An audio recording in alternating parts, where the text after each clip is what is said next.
Hi, and welcome to Read Becca. It's the weekend, so I'm catching up on everything that I did this week. Today, I am working through reading my Women Write Classic SFF readathon works, but I did finish up one this week. I finished Lud-in-the-Mist by Mirrlees, and I made a pretty big error on my planning because it was not actually published in the 70s. Somewhere in the back of my brain, I filed away that it was pre-Tolkien and didn't recall when I was pulling things off shelves. So I've adjusted a little bit, so I am pulling some other works than originally planned. In my mind, though, I think I'm going to read all of the works that I pulled, both the original plan and the new ones. And well, actually, let's talk about that for a minute. So I've been kind of reading a little less than I normally do this year so far, where I'm normally more in the 14 book range. I'm probably in the 10-ish book range this year, and I'm having to adjust what and how I'm planning or projecting in regard to how much I'm going to read and what I want to get to, how long I think it'll take me.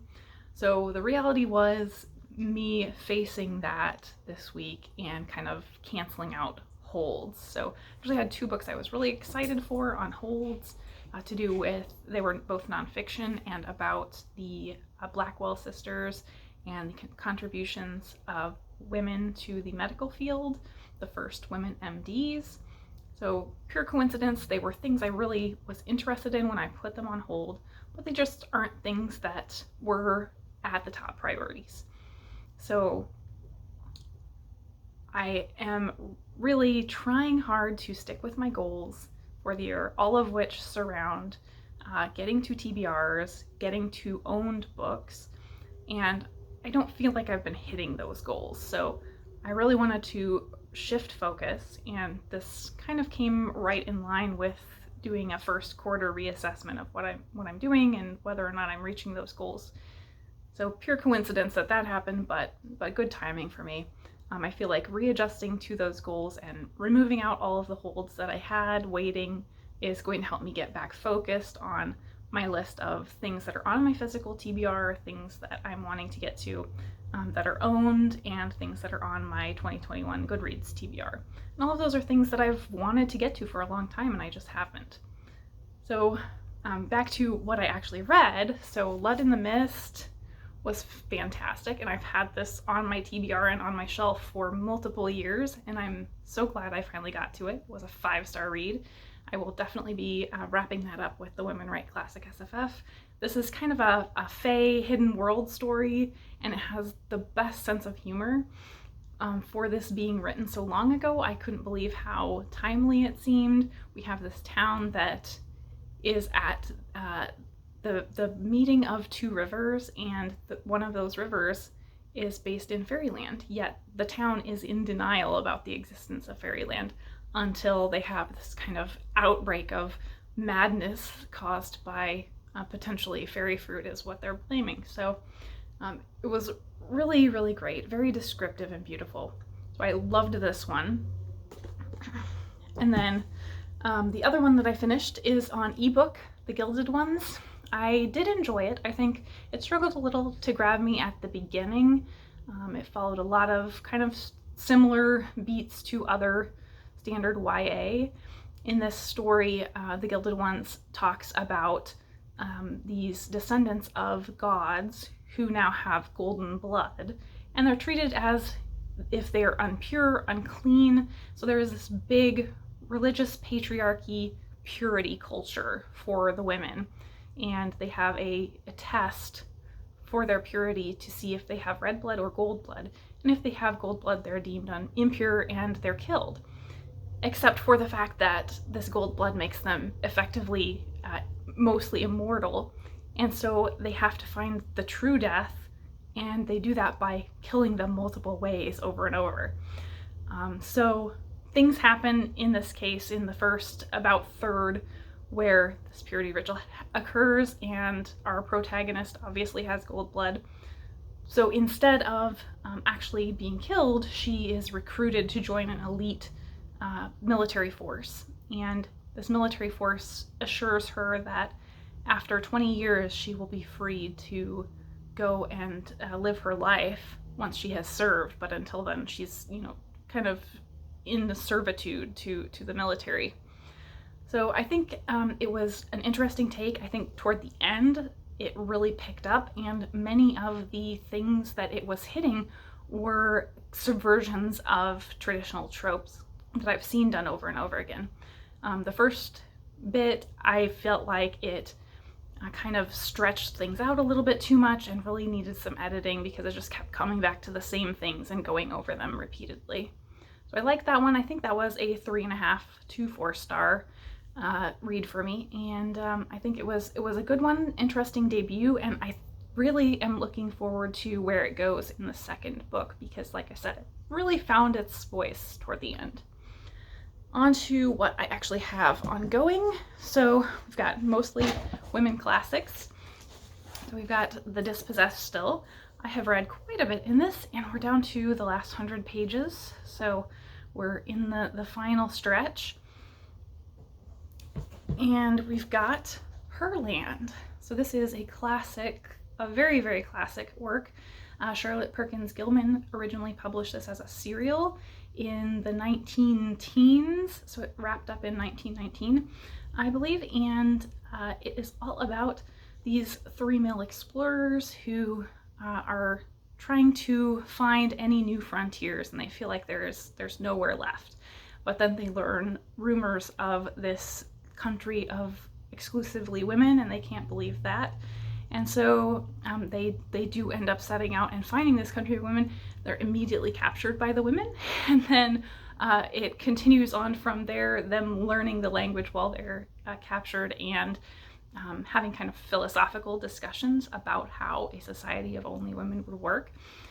So far I'm really enjoying that. This is another one like Lud-in-the-Mist. I've got this really gorgeous, nice copy that, other than it being aged, is in really good condition.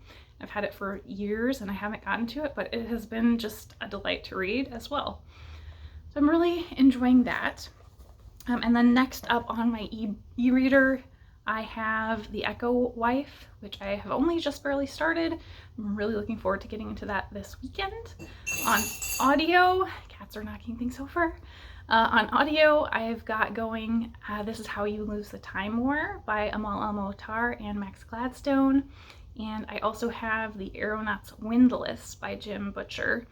That one has, I think, I read through the entire Dresden Files series the past couple of years, and that one had some issues for me around the protagonist. So this series does not seem to have those same issues, which is great, but it does have some of the writing quirks that Jim uses that just don't work for me. So I've had some frustration with that so far, but overall I am liking the story quite a bit more than the Dresden series. I think that is it for books. As far as other stuff from this week, there were some really great discussion videos surrounding awards this week, literary awards.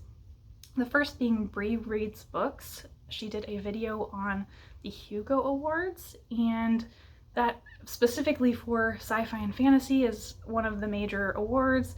It has a history just recently of having some drama surrounding who is nominated and winning, has some drama around the actual presentation this last year, so it's had some uproar, and hopefully will not be plagued with that this year, but it sounds like there may be some things going on.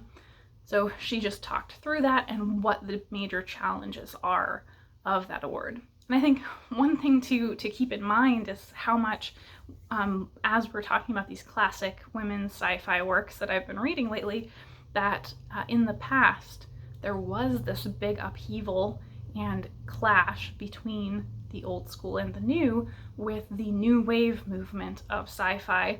And this was in the 60s and 70s when women authors were first becoming really popularized in the field, and there was a massive pushback from the pulp and weird tales writers who felt like they were not writing legitimate sci-fi. So there was a pretty major clash there, and it did in fact impact awards and discussion around those things at the time. So I think this is not the first time where we've seen progress happening and kind of the old guard having trouble with the up-and-comers.